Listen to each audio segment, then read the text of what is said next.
in its tracks. Trump's one big ugly bill will rip away health care for more than 16 million Americans. Others across the country will pay higher premiums, co-pays, and deductibles because of this unprecedented attack on Medicaid, Medicare, and the Affordable Care Act.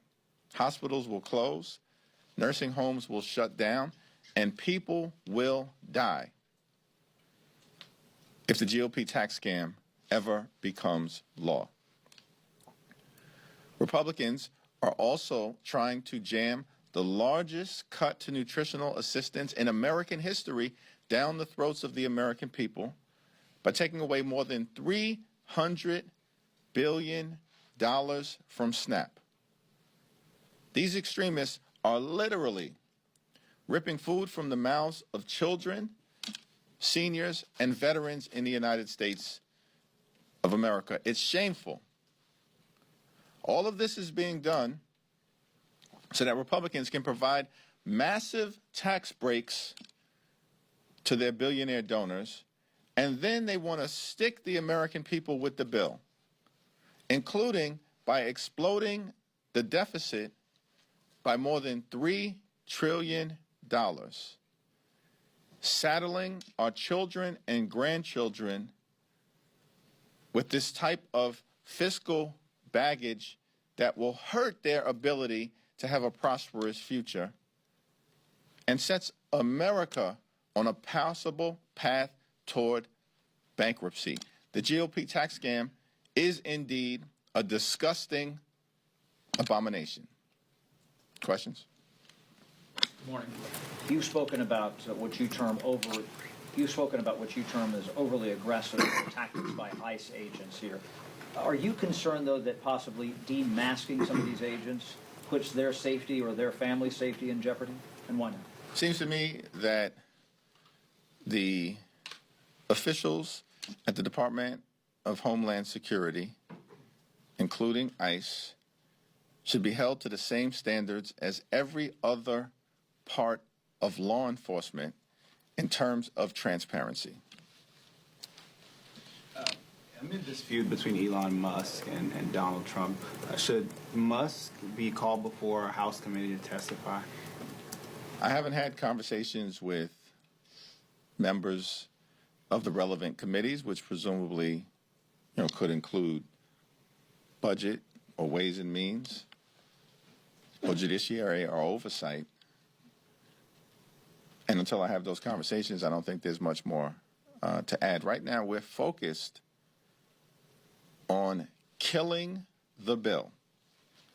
The GOP tax scam hurts everyday Americans and rewards billionaires. That's not what we should be doing at this moment in time in the United States of America. We should be building an affordable economy that lowers costs for hardworking American taxpayers. The GOP tax scam, this one big ugly bill, does the exact opposite. It will raise costs and increase the financial burden on hardworking American taxpayers. That's what we're focused on as House Democrats and in support of the efforts of Senate Democrats to stop the one big ugly bill from ever becoming law. Thanks. Are you concerned that cutting PEPFAR funding, that's something that the White House has proposed in the rescissions package, is going to set the United States back as a leader on the global effort to eradicate HIV/AIDS? What's your take? What's your message during Pride Month to folks out there who are concerned that the United States has been a leader with PEPFAR on HIV, but that's at risk now with the Republicans putting forward this rescissions package? The effort to eradicate HIV and AIDS in sub-Saharan Africa and across the country, as led by the United States of America through PEPFAR, has been a phenomenal success. It's inhumane to abandon the PEPFAR effort. And this is a program that was put into place in a bipartisan way, led by President George W. Bush in partnership with leaders in the House of Representatives like Barbara Lee.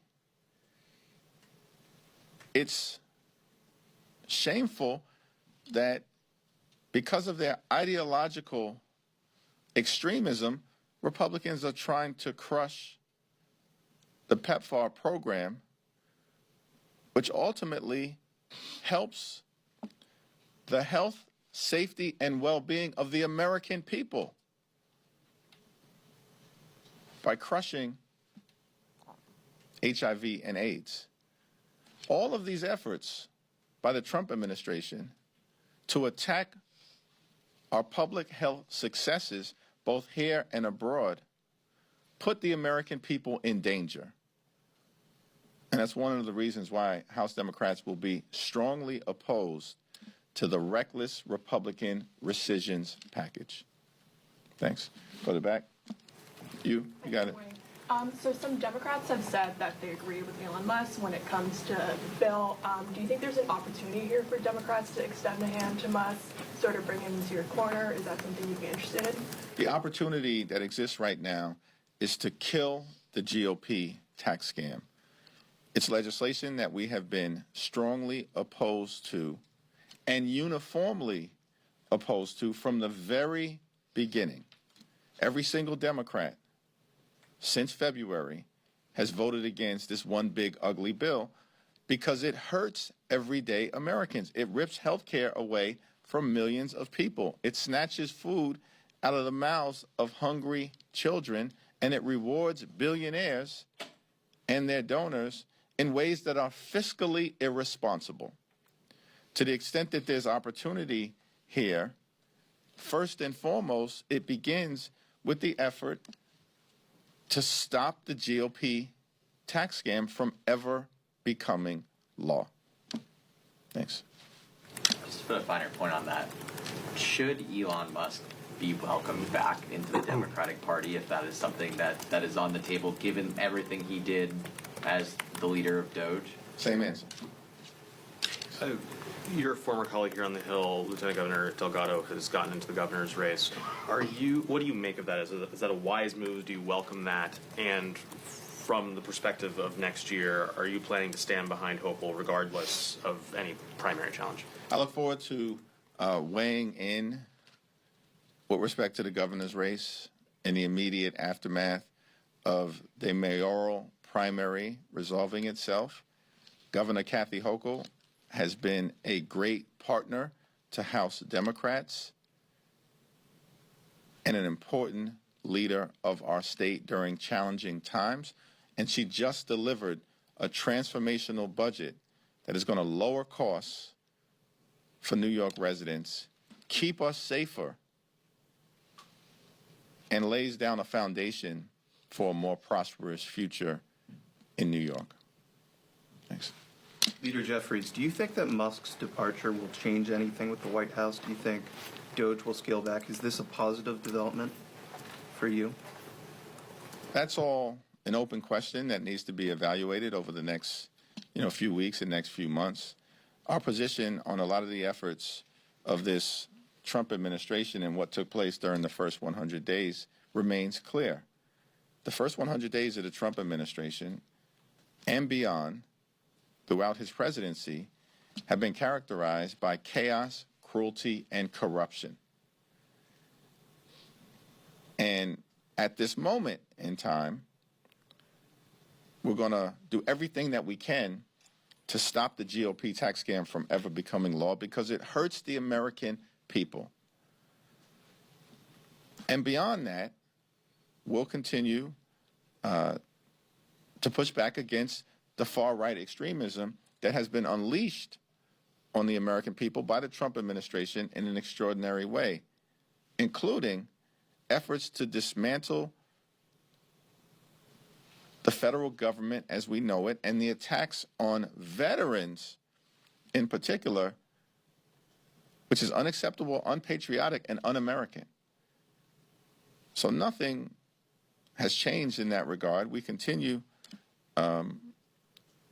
to push back whenever and wherever necessary against the extremism that Donald Trump and compliant Republicans in the House have unleashed on the American people.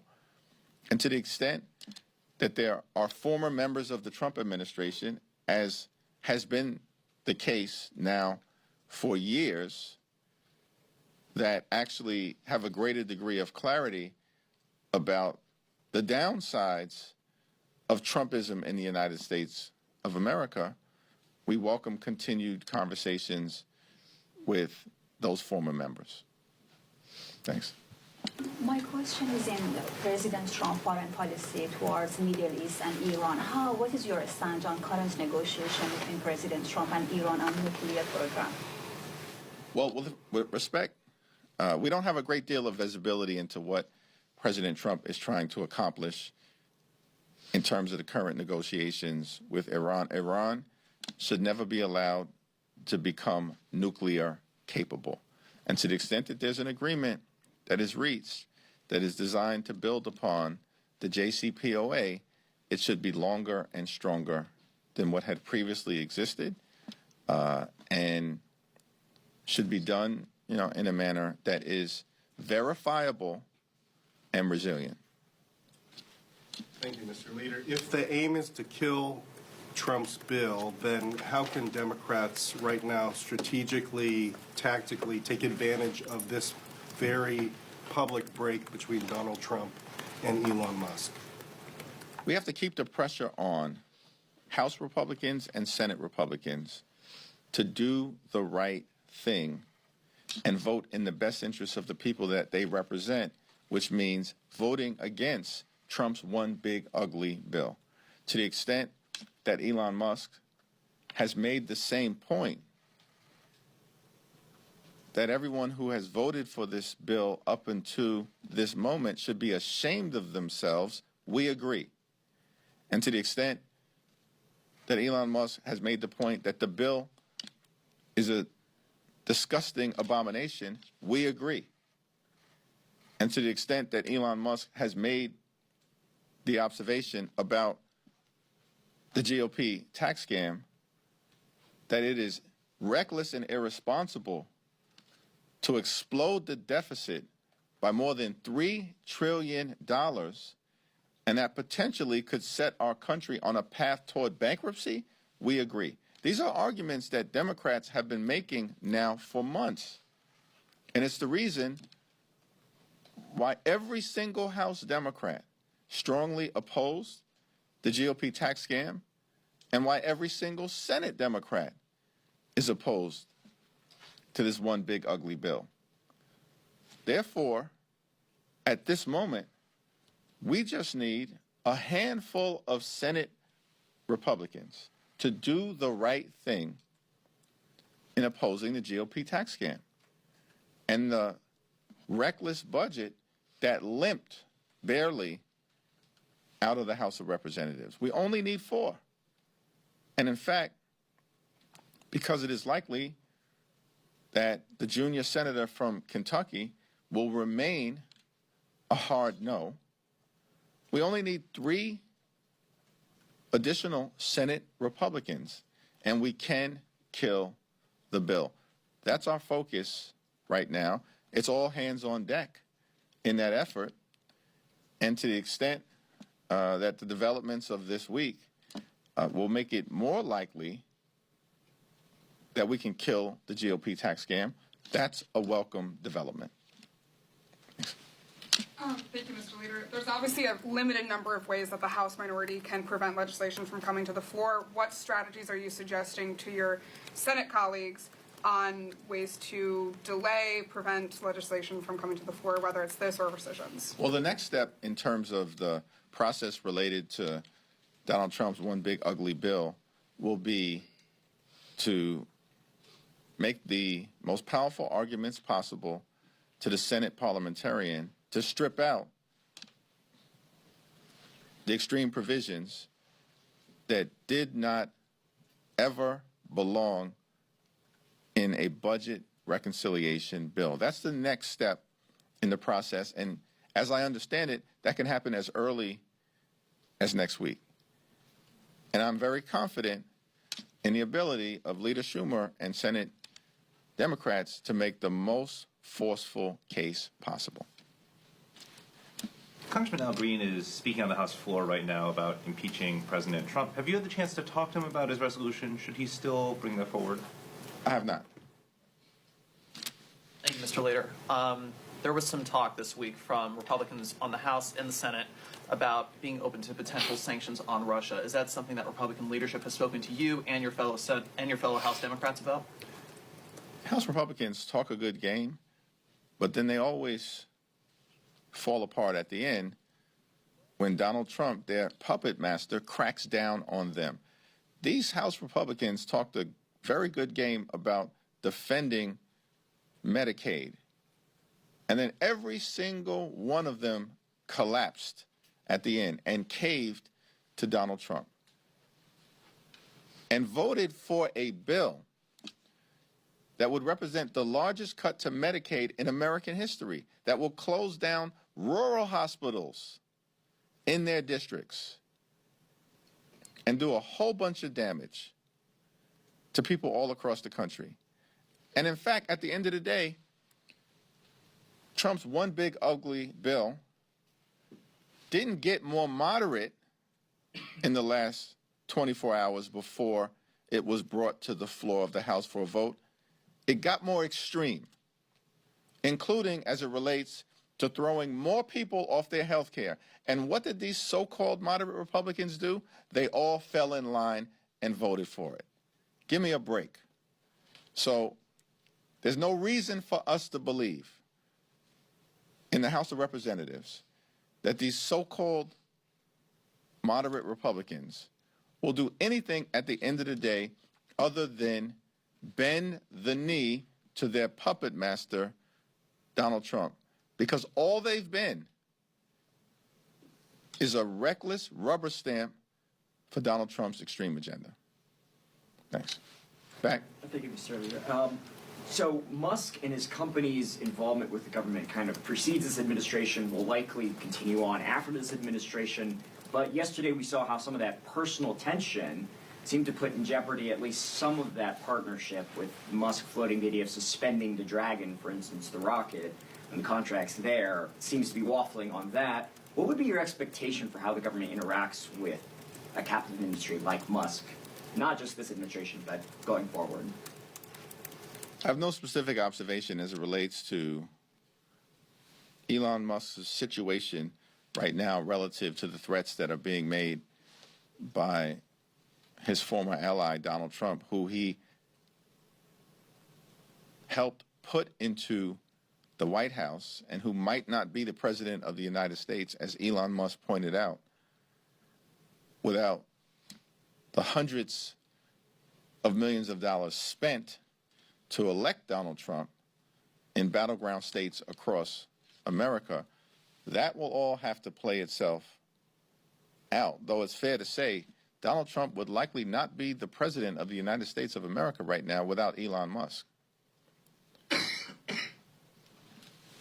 With respect to how we deal with anyone's business dealings with any administration, including this one, we've got to make sure that the federal government is effective, is efficient, and is equitable.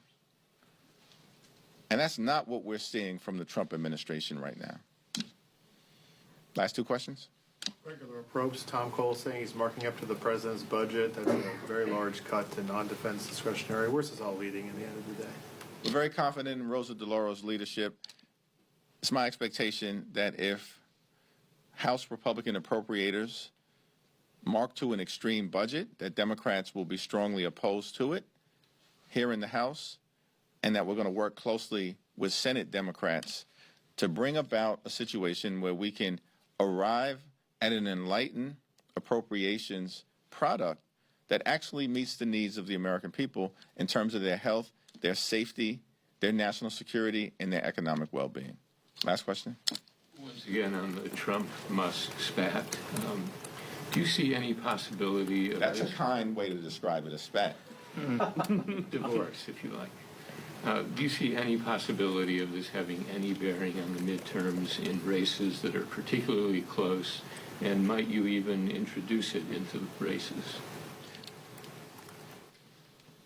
I can tell you for certain that the extreme and reckless Republican budget, the GOP tax scam, Trump's one big ugly bill, will be a central part of the contrast that exists between House Democrats and House Republicans in the context of the midterm election. Republicans have done nothing.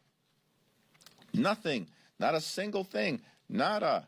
To lower the high cost of living in the United States of America. They have betrayed the American people. Trump and House Republicans have repeatedly broken their promise to lower costs and to make life better for the American people. In fact, what they said they were going to do is that costs were going to go down on day one.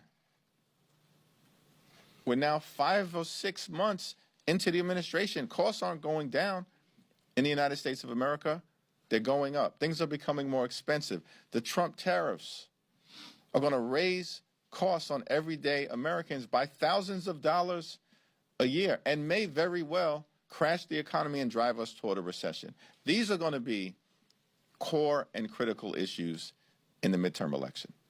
Thank you, everyone. Thank you.